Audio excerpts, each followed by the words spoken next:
muy gozoso de estar por aquí compartiendo la palabra de Dios con ustedes. También me da mucho gusto ver pues, el lugar prácticamente lleno. Y bueno, esta mañana, hermanos, voy a compartir con ustedes la palabra del Señor. El título de esta prédica es la solución de Dios para los problemas. Si nosotros, hermanos, analizamos nuestra vida, seguramente tenemos dos tipos de problemas.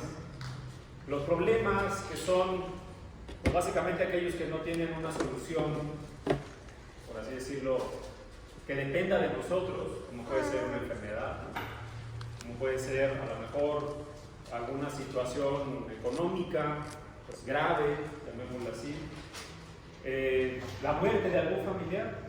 Esos son problemas de los que no podemos hacer prácticamente nada. En realidad, si nosotros analizamos nuestra vida, hermanos, nos vamos a dar cuenta que prácticamente de todo lo que hacemos en nuestra vida, prácticamente no tenemos control casi de nada. Por eso es importante que nosotros dependamos de Jesús y de nuestro Padre, porque realmente pues, hay poco control del que tenemos en prácticamente todo lo que hacemos. Pero hay otro tipo de problemas, hermanos. Hay otro tipo de problemas que no son estos problemas que yo mencioné que llegan a nuestra vida cada X número de años o cada cierto tiempo, que son una o dos veces en nuestra vida. Ese tipo de problemas realmente graves. Hay otros problemas que si nosotros analizamos la vida del hombre, están ahí todos los días. Todos los días tenemos un cierto tipo de problemas que no son externos, hermanos, sino están aquí y aquí también. Son esos problemas, esas situaciones, pensamientos, sentimientos que no nos dejan vivir tranquilos, que no nos dejan vivir en paz. Cuando nosotros vemos esto, nos gustaría tal vez hacer lo que hacen los cerrajeros, ¿no? Los cerrajeros, ¿qué es lo que hacen? Pues hacen llaves, ¿no? O abren candados o abren cosas, pero ellos usan una herramienta que cuando somos niños nos parece así increíble, ¿no? Que se llama la llave maestra. Y esa llave maestra, hermanos, tiene un propósito, ¿no? ¿Cuál es? Abrir, ¿no? Cualquier tipo de cerradura, prácticamente cualquiera. Y si nosotros nos ponemos a pensar en lo que vivimos hoy y lo que hemos vivido en nuestra vida y analizáramos nuestro corazón, vamos a encontrar que los problemas que hay en nuestra mente y en nuestro corazón son diversos. Y también nos gustaría tener una llave así. Una llave que pudiera quitarle ese cerrojo que no permite que nuestro corazón sea libre. La palabra de Dios, afortunadamente, hermanos, nuestro Señor en su sabiduría nos ha dejado realmente esa llave maestra que es la solución a todos los problemas. Y esa llave está descrita en muchas de la Biblia, en muchas partes, pero particularmente el día de hoy, hermanos, este mensaje que Dios trae a nosotros está basado en 1 Corintios capítulo 13, particularmente en los versículos 4 al 7. Seguramente muchos ya se saben este texto y ya saben de qué estamos hablando. Esa llave, hermanos, es el amor. Y aunque parezca obvio lo que vamos a decir, nos vamos a dar cuenta que no es tan obvio. Porque si fuera así, hermanos, en nuestro corazón, en nuestra mente, en nuestra percepción, no guardaríamos esas cosas que guardamos lamentablemente bajo llave. Que vamos a ver que lamentablemente otra vez no nos dejan vivir la vida que Dios quiere que vivamos, que es una vida de gozo, una vida donde como hijos de Dios, como cristianos, debemos dejar lo que pasó atrás, justamente ahí, atrás. Dice la Escritura, somos hombres nuevos, despojados de la ropa vieja. Pero a veces, hermanos, estos problemas de los que hablamos están aquí alojados en nuestro corazón.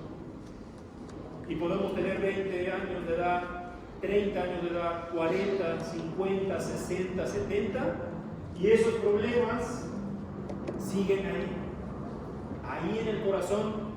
Y si podemos, en retrospectiva en nuestra vida, muchas veces nos vamos a dar cuenta que a veces tendemos a denominar los pecados con los que no podemos lidiar.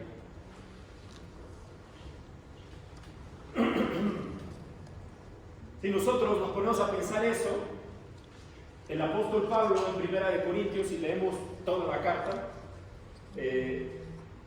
Pablo describe problemas que había en la iglesia, que no son ajenos y no son diferentes a ese tipo de problemas.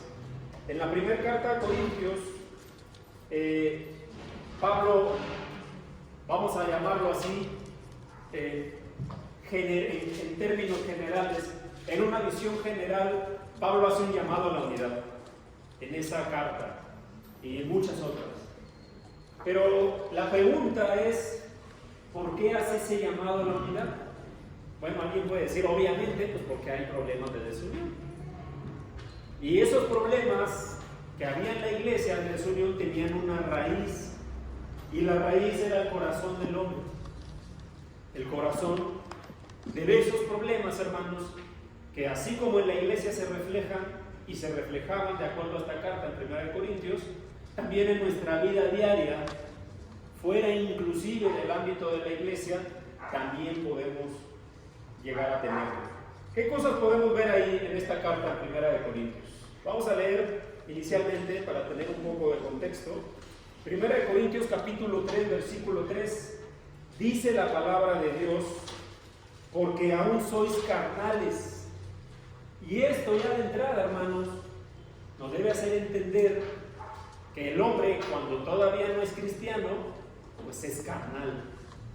Por eso decía yo hace un momento que estos problemas, no nada más, hablando de la carta de Pablo y del contexto que es para la iglesia, no nada más se dan dentro del contexto de la iglesia.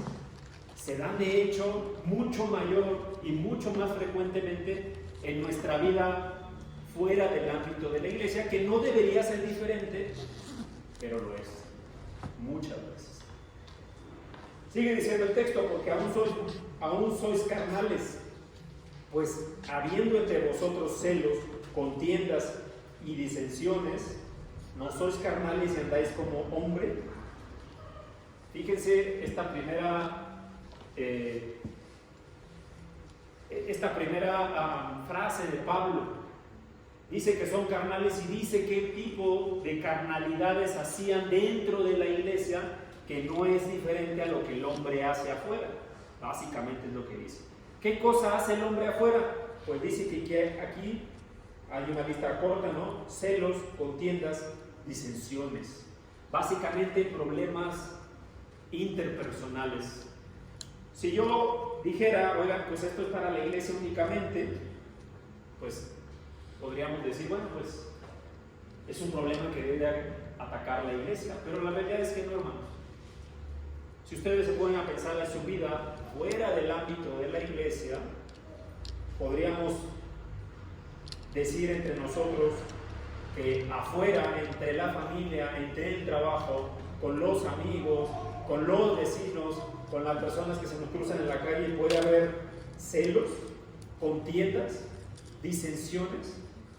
Lamentablemente, mis hermanos, este tipo de situaciones suceden más aún en el núcleo cercano, con los familiares, con los hijos con los padres, obviamente los padres con los hijos, los matrimonios, los esposos, los hermanos de sangre, los amigos, los compañeros de trabajo. Y bueno, me gustaría decir que en la iglesia eso no existe, pero aquí está. En la iglesia también sucede. 1 Corintios, más adelante, capítulo 5, versículo 2, dice la escritura: vosotros estáis envanecidos, no ven, no se dan cuenta lo que están haciendo. Dice más adelante el texto: no deberíais más bien haberos lamentado para que fuese quitado del medio de vosotros el que cometió tal acto? Bueno, esto es algo que había sucedido, pero la primera parte es la importante, ¿no? Están envanecidos porque siguen actuando carnalmente. Si nosotros entonces nos pudiéramos a pensar, ¿por qué pasa eso? ¿Por qué los matrimonios no se llevan bien? ¿Por qué los padres con los hijos no se llevan bien? ¿Por qué los hermanos no se llevan bien? ¿Por qué en el trabajo no me llevo bien con una persona que me cae mal, ¿no? Hipotéticamente hablando? ¿Por qué en la iglesia los hermanos no se llevan bien? ¿Cuál podríamos decir que es la causa raíz de todo eso? Si nos pusiéramos a pensar y analizar todos, ¿de dónde viene eso? Dice la palabra de Dios que lo que sale de la boca del hombre es lo que contamina, pero eso no significa las palabras. Ese texto a veces se malinterpreta con la palabra que dice el hombre, sino más bien dicho, porque eso que sale del hombre es porque viene de adentro del hombre. Es lo que el hombre tiene. La palabra de Dios dice que el Señor es el que pesa los corazones. Y eso significa que, como vimos en el estudio, Él conoce nuestros pensamientos. Y esa parte es la que puede llegar a estar contaminada. Si el hombre tiene su corazón contaminado por algo que pasó hace 5 minutos y se enojó con alguien, pues el problema está no en la persona que le hizo algo, sino en el hermano que tal vez interpretó algo de alguien que a lo mejor iba apresurado o que tuvo una herida, etc. Si alguien hoy está enojado porque algún familiar hizo algo hace 10 años y ya pidió perdón y le sigue guardando rencor, el problema no es de la persona que hizo algo y que pidió perdón y que solo Dios sabe si ese perdón fue auténtico, sino de esa persona que sigue guardando ese rencor. El problema realmente, hermanos, está en el corazón del hombre. Gracias a Dios, tenemos esa llave maestra que puede hacer que todos esos problemas que son del corazón se solucionen. Y esos están descritos ahí mismo, 1 Corintios capítulo 13, versículos, realmente todo el capítulo habla de un tema central. Y ese tema central es el amor. Yo decía hace ratito en la introducción, hermanos, que a veces nosotros podemos decir, pues es obvio, ¿no? Es obvio que si una persona guarda rencor, pues es porque no hay amor. Pero hermanos, permítanme decirles, no es tan obvio como parece. Vamos a leer el texto para entender. A partir del versículo 4, pero déjenme darles un poco de contexto, ¿no? Los hermanos estaban en la iglesia, había llegado el Espíritu Santo y unos tenían ciertos dones para unas cosas, otros tenían ciertos dones para otras. Y había quien, y de aquí empieza todo lo que debemos analizar, hermanos, había quien estaba celoso porque uno hablaba lenguas y el otro simplemente sabía, digamos, administrar, ¿no? Pero el que hablaba lenguas a lo mejor se sentía envanecido y era presumido y era una persona arrogante. Se estaban peleando adentro. Por eso dice el texto que leímos anteriormente que había celos, peleas, etcétera. No había un montón de problemas. Pablo describe a partir del versículo 4 lo siguiente, dice: el amor es sufrido, es benigno, el amor no tiene envidia, el amor no es jactancioso, no se envanece, no hace nada indebido, no busca lo suyo, no se irrita, no guarda rencor, no se goza de la injusticia, mas se goza de la verdad, todo lo sufre, todo lo cree, todo lo espera, todo lo soporta. Seguramente todos hemos escuchado esto. Y muchos hasta lo tienen por ahí marcado, subrayado, etc. Otra vez pareciera muy obvio, ¿no? Pues si los hermanos tenían problemas, pues ¿por qué no leyeron esta parte, no? Pero este texto tiene escrito aproximadamente 2000 años. La pregunta es, ¿el hombre a través de la historia pues, ha conocido este texto? Que la palabra de Dios siempre se ha estado diseminando. ¿Ha cambiado en algo el hombre? Si nosotros leemos desde el Génesis, vamos a encontrar cómo estos mismos problemas fueron los que ocasionaron la primera muerte en la historia. Pero otra vez, ¿no? Porque si esto fuera así de obvio, ¿por qué no lo ponemos en práctica? Si fuera tan fácil, ¿por qué seguimos con esas rencores, con esas cosas que tenemos en nuestro corazón? Vamos a entender, hermanos, y vamos a analizar estos versículos siempre desde la perspectiva que el amor que se habla aquí, hermanos, es el amor ágape. Es el amor desinteresado, el amor que busca siempre el bien del otro. No estamos hablando del amor de pareja ni del amor filos, que tiene que ver con la amistad. Sin embargo, pues obviamente también puede aplicar. Entonces, el primer versículo de este texto, del versículo 4, dice que el amor es sufrido. Y esta palabra de sufrido, hermanos, no es de que le gusta sufrir, no. En el texto original, no van a pensar que es la canción de José José, ¿no? Parece. Pero en el texto original, en el griego, y de hecho los que tengan por ahí traducciones digitales, si leen incluso desde la Biblia de las Américas, Nueva Versión Internacional, Lenguaje Actual, etc., dice el amor es paciente. Y esa palabra en otros textos se usa como longanimidad. Gracias. Gracias. Esa misma palabra que en otros textos se usa como longanimidad significa, en pocas palabras, paciente. Pero para poner un contexto, ¿se acuerdan de David? El rey David, no, todo el mundo lo conoce. ¿Se acuerdan de cuando Saúl le perseguía y le quería matar? Bueno, esa paciencia de la que habla este texto en 1 Corintios 4, esa es la palabra que describe al paciente, a la persona que es paciente, pero que tiene la oportunidad de vengarse y no lo hace. O sea, si nosotros nos ponemos a pensar, ¿por qué tengo algunos problemas con mis familiares, con mis hermanos, con mi pareja? Muchas veces es porque no tenemos paciencia.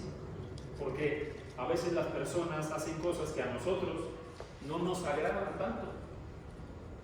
Pero dice la Escritura que el amor debería de ser paciente. Tiene que ser paciente. Y déjeme decirle, hermano, parafraseando esto, que si usted dice que tiene amor con sus hijos, con sus padres, con sus hermanos, con su esposa y con su esposo, pero no tiene paciencia, entonces no es el amor que dice la Biblia. Es otro tipo de sentimiento. Pero dice la palabra de Dios, el amor es paciente. Cuando nosotros nos sentimos agraviados y nos desesperan y contestamos inmediatamente, no, pero es que tú también, ese amor no es paciente. Cada uno deberíamos hacer un análisis de nuestra vida, de nuestro corazón. Tal vez yo tengo un problema grave y algo no me ha dejado vivir en paz muchos años. Ese problema se puede solucionar con el amor y estamos viendo que la paciencia es una de las primeras cosas que ese amor debería reflejar. No siempre es así, hermano. Yo no digo que es fácil, pero por algo está escrito, porque es algo que debemos practicar.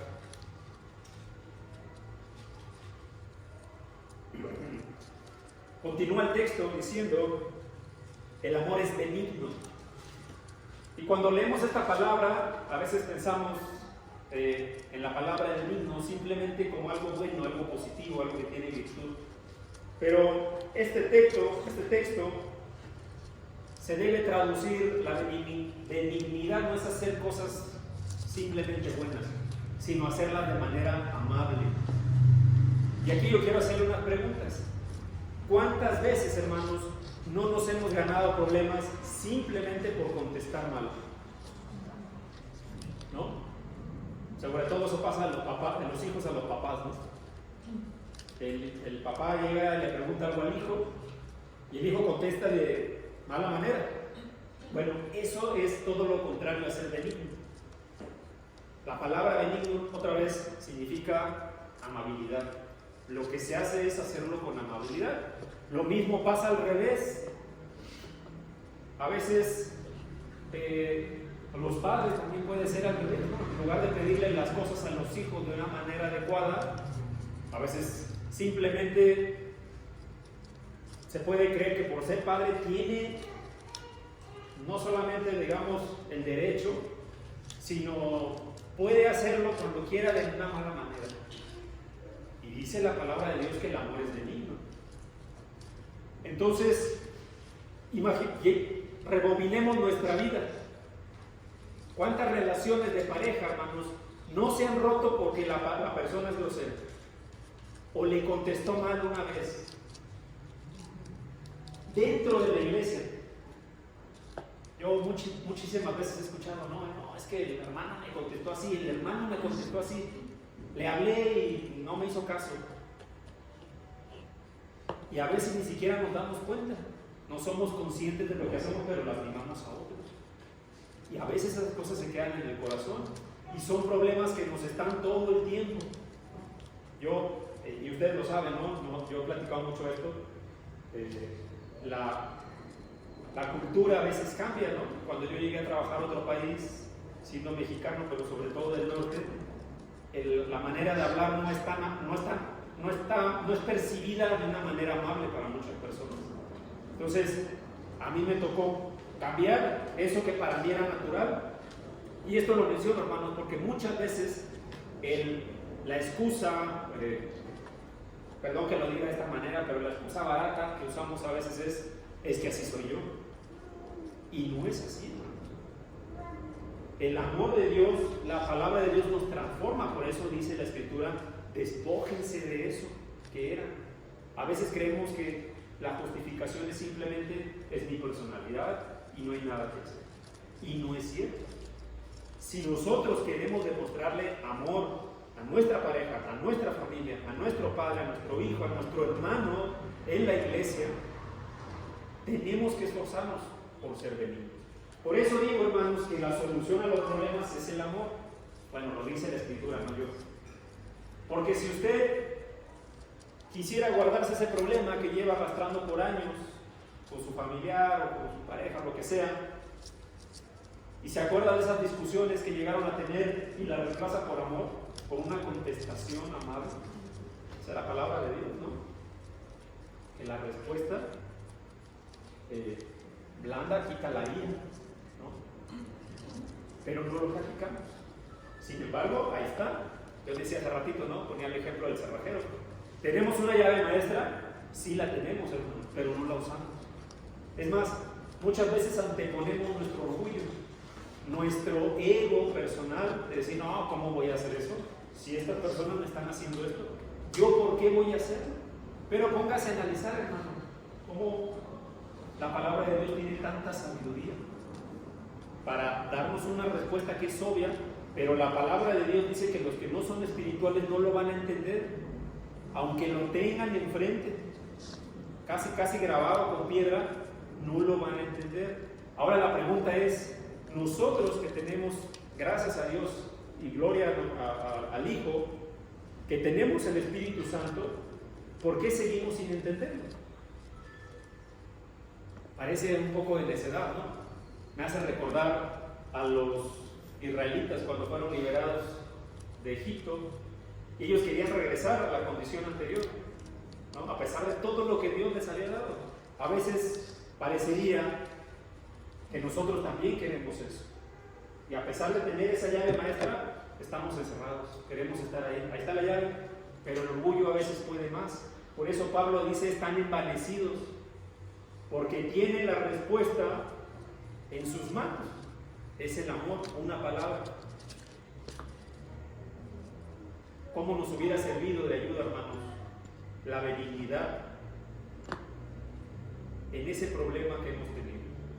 En una respuesta a la familia, al esposo, etc., a los hermanos inclusive. Póngase a pensar, hermanos, a veces somos crueles con lo que decimos y no nos damos ni cuenta. Pero otra vez, la benignidad es una característica del amor y debemos esforzarnos por ser así. Aunque nuestro carácter a lo mejor no sea así, sí debemos esforzarnos, porque para Dios no hay nada imposible, y si decimos así somos, Dios nos puede cambiar, si es que es su voluntad. Como tercer punto dice la Escritura, el amor no tiene envidia. El amor no tiene envidia. Y esto, hermanos, es algo que, aunque parezca cosa de niños, la envidia, la realidad es que existe.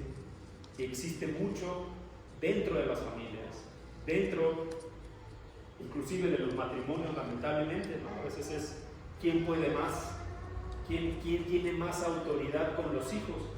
Y cuando el papá tiene más autoridad con los hijos, a veces a la mamá le da envidia y trata de ser más dura, y a veces le reclama al marido. Y cuando los hijos, dentro de los hijos hay un hijo que pues los papás a lo mejor se preocupan más por él, igualito exactamente a la parábola del hijo pródigo, el otro hijo tiene envidia.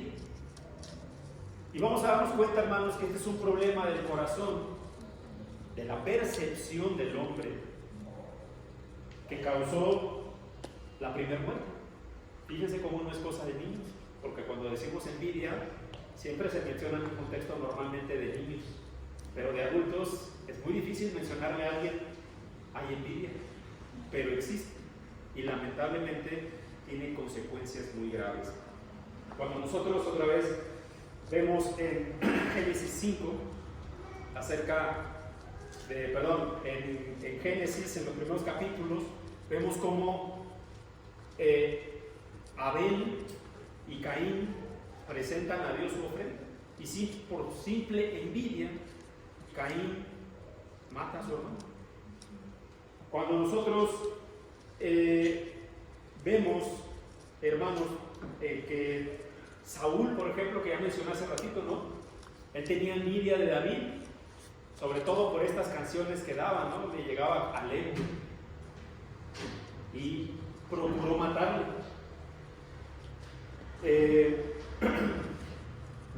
Pilato, ahí en Mateo 17, él hizo notarle al pueblo que habían entregado al Señor Jesús únicamente pues por envidia. Estos hombres, ¿no? Recordemos cómo Jesús contestaba todo lo que ellos le querían hacer tropezar, ¿no? Sus palabras, y tenía tanta sabiduría que nunca pudieron, y estos hombres lo entregaron. Proverbios 14:30, el rey Salomón pone un adjetivo calificativo muy interesante con respecto a la envidia. Proverbios 14:30, dice la Escritura: el corazón apacible es vida en la carne, mas la envidia es carcoma de los huesos. A veces pasa en las relaciones laborales, ¿no? Hay gente que tiene por X o Y razón un puesto tal, y las personas que no tienen ese puesto, pues le tienen envidia a tal persona, ¿no? Y le hacen la vida imposible, y le hacen la vida de cuadritos, y inclusive algunos grupos políticos intentan polarizar, digamos, al mundo, haciendo creer que las personas que tienen más que los demás, pues está mal, y eso genera esas cosas, envidia. La realidad es que no importa lo que haga uno, no importa si una persona es el doctor, no importa si una persona es contador, no importa si una persona es predicador en una iglesia, siempre va a haber alguien que lo haga mejor, siempre va a haber alguien que tenga más habilidad para algo, siempre va a haber alguien que sea más sobresaliente. Y la realidad es que el hombre tiene que aprender a vivir con eso. De igual manera, hermanos, eso lo puse como tema de oficio, ¿no? Pero de igual manera en los temas del corazón, en los temas donde a lo mejor a mí me gustaría que me trataran así, de cierta manera, eso es envidia. A mí me gustaría, voy a poner un ejemplo, ¿no?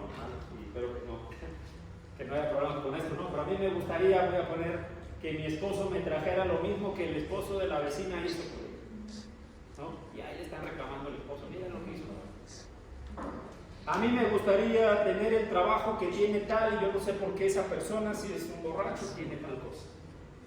Es injusto. Y nosotros nos ponemos a juzgar. Pero si yo tengo amor, no voy a ver esas cosas.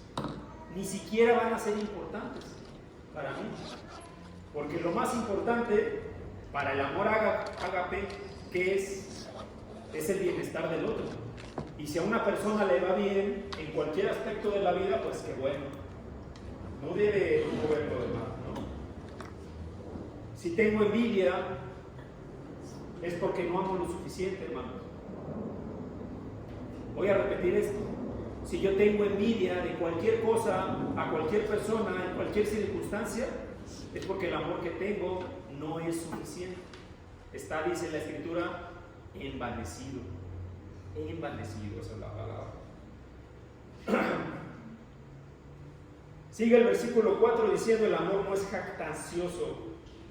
Esa palabra a veces es rara, ¿no?, de escuchar jactancioso, pero básicamente tiene que ver con la humildad. Dice, es jactancioso, no se envanece.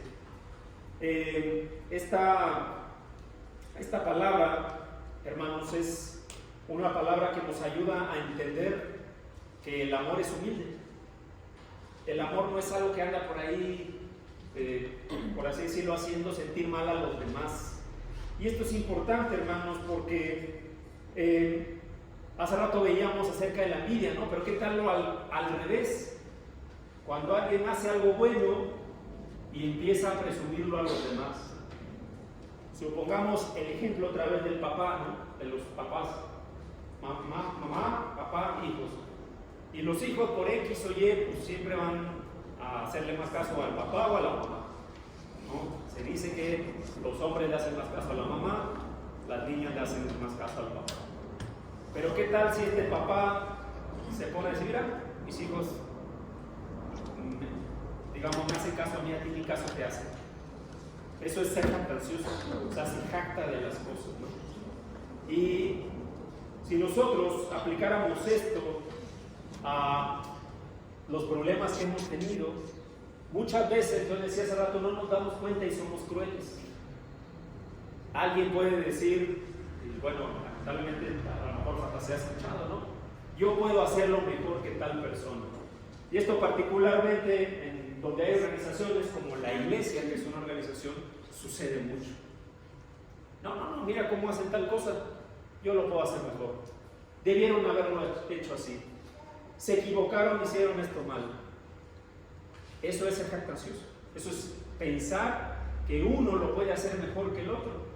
Y si usted piensa eso, hermano, y si usted le pasa por la mente eso dentro del contexto de la iglesia, dentro del contexto de su familia, dentro del contexto de su trabajo, es porque no tenemos el amor ágape, este amor del que habla la palabra de Dios. Un amor que no es jactancioso y que no dice yo soy mejor que el otro, que se está esforzando, y que si somos justamente amorosos deberíamos ver eso, ¿no? Oye, el hermano se equivocó, pero qué bueno que lo está intentando, qué bueno que lo hizo, qué bueno que está al frente y que tiene X o Y. Lo mismo con el trabajo, ¿no? Por ahí dicen, bueno, pues el que es jefe por algo lo será, ¿no?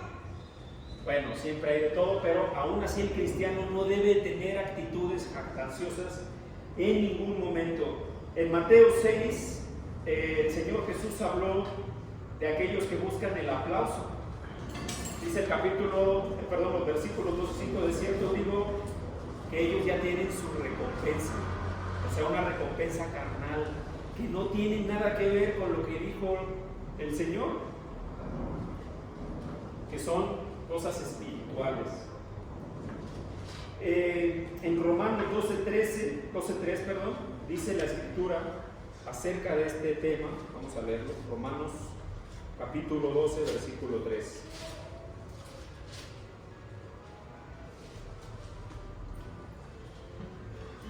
Dice la Escritura, un segundito.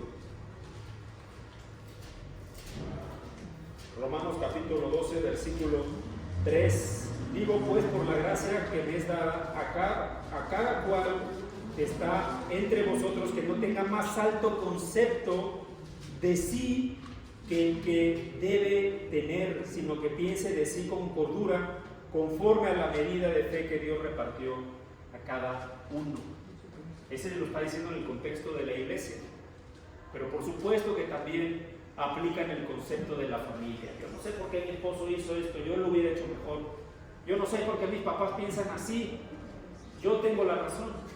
Y viceversa, ¿no? Los hijos a veces se les tacha, a veces hasta de expertos, de tontos se les podría decir. Pero no, la palabra de Dios dice que el amor no es jactancioso y aplica para cualquier relación personal. Continuando con el texto, hermanos, en 1 Corintios capítulo 13, dice la Escritura en el versículo 5, no hace nada indebido, no hace nada indebido. Y esta palabra, hermanos, esta palabra indebido es muy parecida a la de benigno. Habla de las cosas, no de las que hacemos, sino cómo las hacemos. Este ejemplo seguramente aplica a todas las personas que estamos aquí. Cuando éramos niños o adolescentes, nuestros papás nos pedían hacer algo, ¿cierto? Y no queríamos hacerlo y nos decían 1, 2, 3, 4 veces. Y cuando lo hacíamos, ¿cómo lo hacíamos? De mala manera.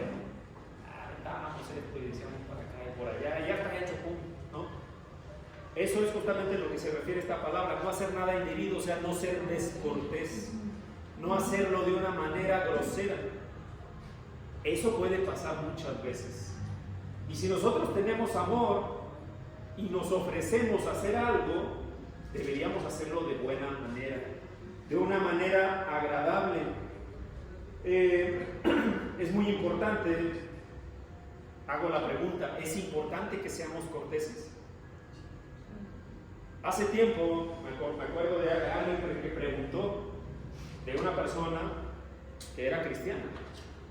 Esa persona es cristiana, esa persona va con ustedes a la iglesia. La persona dijo, sí, ¿por qué? Tiene muchos años. No sabía, es bien grosero. No solo hablaba de esa parte de grosería, no decía las palabras malas que decía, sino cómo las decía, ¿no? Era una persona sin educación. Hago la pregunta, ¿ustedes creen que una persona que sabe que somos cristianos pueda acercarse o alejarse por la manera en cómo decimos las cosas? Si puede. ¿No será eso un problema que las personas se alejen de nosotros porque no sabemos modular o no queremos modular nuestras palabras y cómo las decimos? Ha habido iglesias donde hombres o mujeres no regresan porque escucharon a una persona, a un hermano o a alguien decirles algo de una manera grosera y se quedan con esa impresión de la iglesia, no de esa persona, de la iglesia, y no regresan más. Eso puede pasar, imagínense en un contexto de su casa, imagínense sus vecinos, vamos a ponerlo así. Oye, esas personas son cristianas, son bien groseros, todo el tiempo se la pasan peleando con todos. Muchas veces tenemos problemas por eso, hermanos, por ser groseros y no queremos cambiar. Pero la palabra de Dios dice que el amor es distinto. El amor es todo lo contrario. Ya sé que soy grosero, ya sé que mi manera de hablar es fuerte, es más, me gusta usar palabras que suenen tajantes, pero si yo tengo amor, lo voy a evitar. Dice la palabra de Dios que Dios nos dio un espíritu de dominio propio, y es cuando debemos sacarlo aquí. Ya soy así, es mi manera natural de contestar. Ese espíritu de dominio propio, que no es de cobardía, es el que nos hace actuar y decir, ok, tengo que ser cortés, tengo que ser amable, tengo que ser siempre, en el término de la palabra, un caballero, ¿no? En cómo me dirijo a los demás. Dice la Escritura, en el versículo 5 sigue diciendo, no busca lo suyo, no se irrita, ¿no? Dice el texto, no busca lo suyo. ¿Qué significará eso? No busca lo suyo. esta palabra no busca lo suyo, es decir, que no antepone sus deseos a los deseos de la otra persona. Cuando nosotros hablamos del amor ágape, la propia descripción de la palabra es el amor que busca el beneficio del otro. Y muchas veces, hermanos, esto choca con el ego, con el orgullo. Oye, pero yo tengo la razón, ¿por qué lo voy a hacer así? Yo soy el que tengo la razón y yo quiero que me des la razón. Muchas veces no lo decimos, pero es lo que busca nuestro corazón, que nos reconozcan que quien tenía la razón era yo, no tú. Pero dice la Escritura que el amor no busca lo suyo propio, no busca su propia satisfacción. Pongámonos a pensar cuántos matrimonios se pudieron haber salvado, hermanos, simplemente por poner en práctica esto. Pero a veces el orgullo es más grande. ¿Cuántos hermanos de sangre no dejaron de hablarse 20 años? Solo porque cada quien buscaba lo suyo. Suena doloroso, pero ¿cuántos padres no vieron a sus hijos porque había orgullo? Y el papá decía, bueno, yo soy el papá y a mí me vas a dar la razón. Y se va a hacer como yo quiero. O al revés, pues mi papá ya tiene ideas viejas, ¿no? Yo soy el hijo, yo soy el que sabe todo, yo soy el mero mero, yo digo así. Y mientras no cambien de opinión, no voy a ver a la familia. Y se pierde de todo, hermanos. Cumpleaños, hasta las muertes, ¿no? Y por supuesto lo más importante, que es el convivir, el gozarse dentro de la familia. Otra vez dice la Escritura, no busca lo suyo propio. Filipenses 2, 3 al 5, antes bien con humildad, estimando cada uno a los demás como superiores a él mismo, no mirando cada uno lo suyo propio, sino cada cual también por lo de los otros. Haya pues en vosotros el sentir que hubo en Cristo Jesús. Y yo hago la pregunta aquí, pues ¿qué sentir hubo en Cristo Jesús? Para decir que no buscó lo suyo propio. Pues el simple hecho que fue crucificado. Y dice la Escritura que él tenía una legión de ángeles que podían ir a rescatarlo, ¿no? Él pudo haber evitado, así como oró en el Getsemaní, Señor, haz pasar de mí esta copa. Pero no lo hizo, porque hubiera estado buscando lo suyo propio. El evitar pasar por ese dolor, que si lo ponemos en contexto con ese decir, bueno, aunque yo tenga la razón, pues por bien a la verdad, por bien a guardar la armonía, no te preocupes, vamos a hacerlo así. Otra vez, si nos ponemos a pensar cuántas relaciones no se han destruido solamente por eso, vamos a pensar que es hasta ridículo la cantidad de cosas que han pasado en el mundo. Por eso estaba viendo el otro de las noticias y se estaban peleando el presidente Trump con el presidente de Ucrania, Zelensky, solo porque uno quería que le dieran las gracias frente a todo el mundo. Fíjense cómo es eso el orgullo, ¿no? Cómo envanece. No me han dicho gracias frente a todos, ¿no? Y lo estaba forzando y no nos han dicho gracias. Y eso era una manera de querer humillar. Al final, esa era una reunión para acordar la paz, el cese al fuego entre dos países, y no lo hubo, solamente por orgullo, porque cada quien buscaba lo suyo. Continúa diciendo el versículo 5, no se irrita. Y este es un problema, hermanos, déjenme decirles, que parezca una palabrita nada más en ese versículo, no se irrita. Ese es un problema del corazón. Si Dios permite, estamos tratando de preparar unas clases que se llaman enfermedad del corazón. Ese es un problema, hermanos, con el que viven, o puedo decir vivimos muchas personas. Irritabilidad. ¿Quién no vive toda su vida irritado? No sé si alguna vez han visto una película que se llama Día de Furia. Es una película de un señor que va a salir a trabajar a su casa, pero él ya estaba enfadado con la vida, enojado, y hay un tráfico, un solazo, 40 grados, un tráfico tremendo. El señor se vuelve loco y empieza con una pistola a matar gente por todos lados, ¿no? Se llama Día de Furia, pero parece loca, pero habla de cómo las personas viven histéricas ya, literalmente histéricas, y con cualquier cosita explotan. Este problema, hermanos, parece menor, se toma poco, se toca poco en la iglesia, pero hay personas que viven enojados todo el día. Y con cualquier cosita, oh hermano, puede mover esto, no, hágalo usted, ¿no? Parece una respuesta superficial, pero eso denota lo que hay en el corazón del hombre. Ya está enojado, no por eso, no porque le dijeron que moviera X o Y. Oye, le dice el esposo, oye, hay que pagar esto, pues es que no trabaja lo suficiente, lo que sea, ¿no? Ya viven enojados. El hijo se pelean los hermanos porque ya viven enojados, ya están enojados. Y en lugar de que su corazón haya gozo, paz, paciencia, benignidad, mansedumbre, etc., que hay irritabilidad. Viven enojados. Esta palabra en otras traducciones es no se enoja con facilidad, no es susceptible a enojarse. Pero la verdad, la realidad es que esto es algo que aqueja no solamente a los cristianos, a mucha gente. Mucha gente ya vive enojada, ya está enojada, se levantan molestos, se acuestan molestos, comen molestos, oran a Dios dándole gracias por los alimentos y están molestos, y todo les parece una molestia. El otro día escuchaba algo muy interesante, ¿no?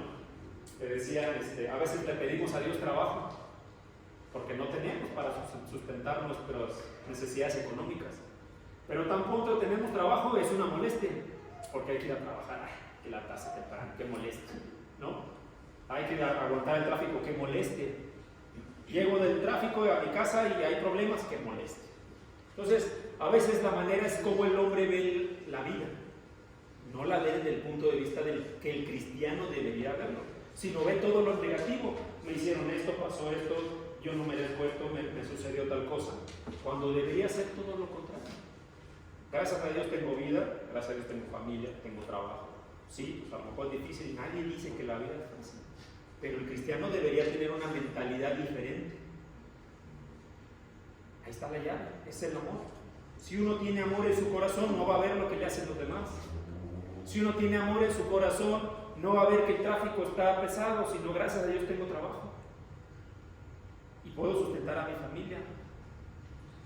No va a haber eso, tengo salud, estoy enfermo, sí, pero tengo salud, estoy todavía vivo. Hay quien puede decir, pues todo es difícil, ¿no? Sí, imagínense lo que pasó el Señor Jesús. Ya decía nuestro hermano, sabiendo que lo iban a traicionar, conviviendo con esas personas, o con esa persona particularmente que lo iba a traicionar durante años. Él pudo haber hecho como mucha gente, no hombre, no me gusta este trabajo, ahí se ve. No me gusta cómo mi familia me trata, ahí se ve. No me gusta cómo esto, ahí se ve. El Señor pudo haber hecho eso también, ¿cierto? Tenía la oportunidad, podía hacerlo, no lo hizo. La realidad, hermanos, es que este tema de la irritabilidad es un mal que aqueja a muchas personas. Pero yo quiero decirle, así como les he dicho en las otras características, si usted vive irritado, hermano, si usted vive enojado, si usted vive de una manera en la que dice yo no soy feliz, es porque aún no ha conocido el amor ágape de Dios. Pero aquí está, hermanos, al alcance de todos. El primer paso es que uno decida eso, decida en su corazón tener amor en lugar de estos sentimientos. Versículo, ahí mismo, versículo 5, no guarda rencor, parecido al anterior, ¿no? Yo decía, ¿cuántas personas no guardan rencor durante 20 años, durante 30 años? Es más, ya no exageremos, una semana. Es que, no sé, un ejemplo, ¿no? Aquí en la iglesia, por ejemplo, no me saludó el hermano. Voy a poner otro ejemplo medio tonto, ¿no? No me puso a participar ahí en el rol de los que pasan. Le caigo mal al hermano, ¿no? O en casa, ¿no? Oye, yo quería comer tal cosa y debo diciendo un mes que quería comer pozole y no hay pozole, ¿no? Parecen ejemplos tontos, hermano, pero la realidad es que mucha gente guarda rencor por cosas totalmente superficiales. Todo. Y aún así no sean superficiales, El cristiano no debería guardar rencor, porque si tiene amor, hermanos, no va a tomar en cuenta las ofensas. La palabra, de hecho, rencor significa eso en el griego, no tomar en cuenta las ofensas. ¿Se acuerdan lo que dijo el Señor Jesús clavado en la cruz? ¿Qué dijo? No les tomes en cuenta este pecado, perdónalos, no saben lo que hacen. Yo les quiero preguntar, ¿no es eso el mayor ejemplo de amor cuando alguien ha sido ofendido? Pero hay hijos que se acuerdan de lo que sus papás les hicieron hace 20 años, y hay padres que se acuerdan de lo que sus hijos hicieron hace 20 años, y hay esposos y esposas que se acuerdan de lo que el esposo hizo cuando eran novios hace 40 años, ¿no? Y siguen acordándose de eso, y es un círculo vicioso, y eso los lleva a enojarse, y no sacan eso de su corazón.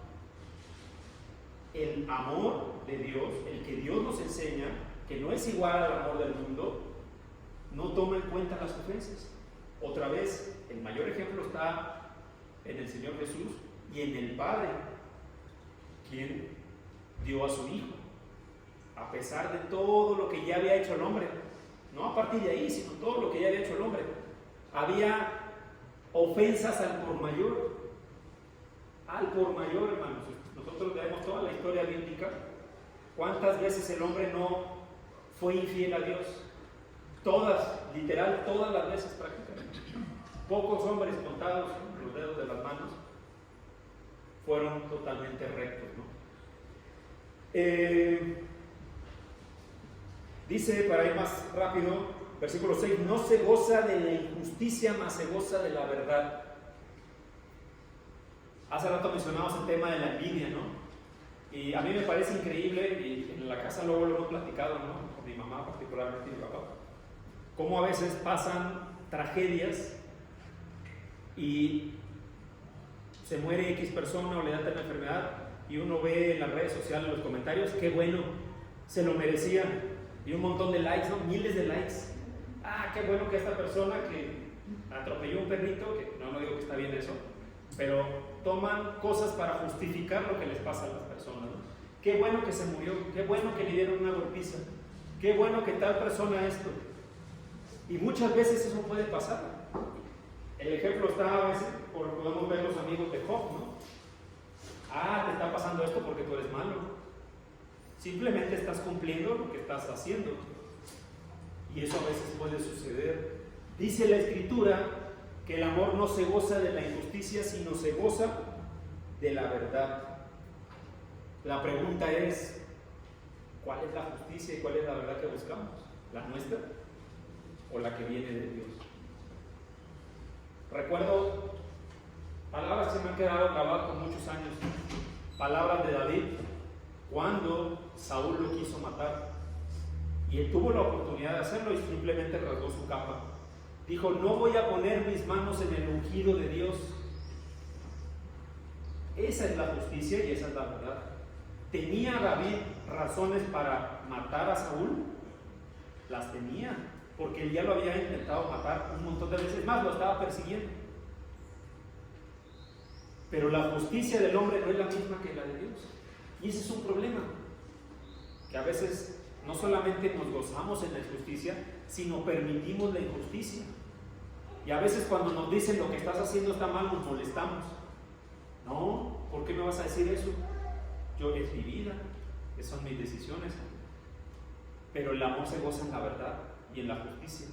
Deberíamos agradecer porque nuestros hermanos, nuestros amigos, los que nos quieren, nos corrigen. Gracias, ¿no? Gracias a Dios y al Padre que nos dicen lo que estamos haciendo mal. Y no al revés, porque eso no es amor, y eso se queda aquí, y entonces vemos la otra parte, la traen contra mí. Me están diciendo todo el tiempo, pero dice la Escritura que el Padre al que ama lo corrige, y usa a sus hermanos en la iglesia, a los hermanos en la iglesia, a nuestros familiares, a quienes son espirituales para la corrección, pero no nos gusta. Y no nos gusta porque no tenemos el amor que Dios nos pide. Versículo 7, para ir terminando, dice la Escritura, todo lo sufre, todo lo cree, todo lo espera, todo lo soporta. no sé si a alguien le ha llamado la atención, pero esto está escrito en una semántica diferente a la del español.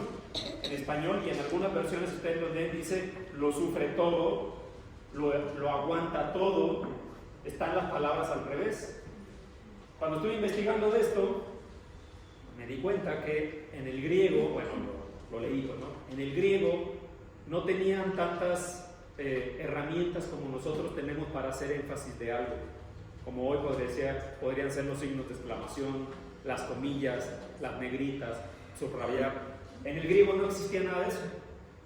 Entonces, para hacer énfasis de algo, anteponían una palabra a lo importante. ¿Qué quiere decir y qué quiero decir con esto para concluir? Que el énfasis del amor en el versículo 7, que es el resumen, no es que sufre, que cree, o que espera, o que soporta, sino es que eso lo hace en todo. El énfasis es en todo. Sufre absolutamente todo. Cree todo. Espera todo y soporta todo. ¿Por qué el énfasis es en el todo y no en el soporta? Porque a veces decimos, esto sí, pero esto ya no lo puedo aguantar. Esto lo espero, pero esto no me lo merezco. Esto puedo sufrirlo, pero estas cosas yo no las voy a estar soportando. Esa es la diferencia en el amor que viene del hombre y el amor que dice el apóstol Pablo, que es el amor ágape, que es el amor que Dios nos tiene, y el ejemplo más grande es ese. Versículo que todos conocen, Juan 3:16. Habla acerca del amor que Dios nos tuvo. Y la pregunta es, ¿nos lo merecíamos? La respuesta va a ser no. Yo le hago la pregunta, hermano, ¿usted cree que Dios soportó todo? ¿Aguantó todo? Dice la Escritura en el Génesis que cuando se dio cuenta de que el hombre era malo, que todo estaba lleno de maldad antes de darle las instrucciones a Noé, que se dolió en su corazón. Eso significa que sufrió por la creación. Sufrió todo. La muerte de su propio hijo. Y es el mayor ejemplo, hermanos, que tenemos de cómo la solución para los problemas es el amor. Yo le pregunto, ¿qué habría pasado si Dios no hubiera tenido amor a la humanidad? No tendríamos una esperanza de vida eterna, ni perdón de pecados, ni salvación. Porque es ese amor verdadero. Un amor verdadero es ese. Y para concluir, hermanos, pues hemos visto que tenemos problemas todos, sí, ¿no? Dice la Escritura que es necesario que pasemos a través de diversas tribulaciones. Y no hoy, siempre. Pero muchas de esas, sobre todo las que están en el corazón del que las padece, tienen una llave maestra, ¿no? Y esa llave maestra es el amor, es lo que tenemos en nuestros corazones. Si nosotros queremos mantener la irritabilidad, los celos, las contiendas, la vanagloria en nuestros corazones, en lugar de no solamente tenerlo, sino practicar el amor, vamos a seguir teniendo eso. Y no vamos a vivir la vida que el Señor quiere que vivamos, que es una vida de gozo, una vida gozosa, amorosa, a pesar de todas las cosas que hay. Hermanos, esta es la palabra de Dios para la iglesia. Yo los exhorto, hermanos, a que, pues, ante todo lo que nos pasa en la vida, siempre recordemos esta descripción del amor que está en 1 Corintios, capítulo 2. Que Dios los bendiga. Gracias.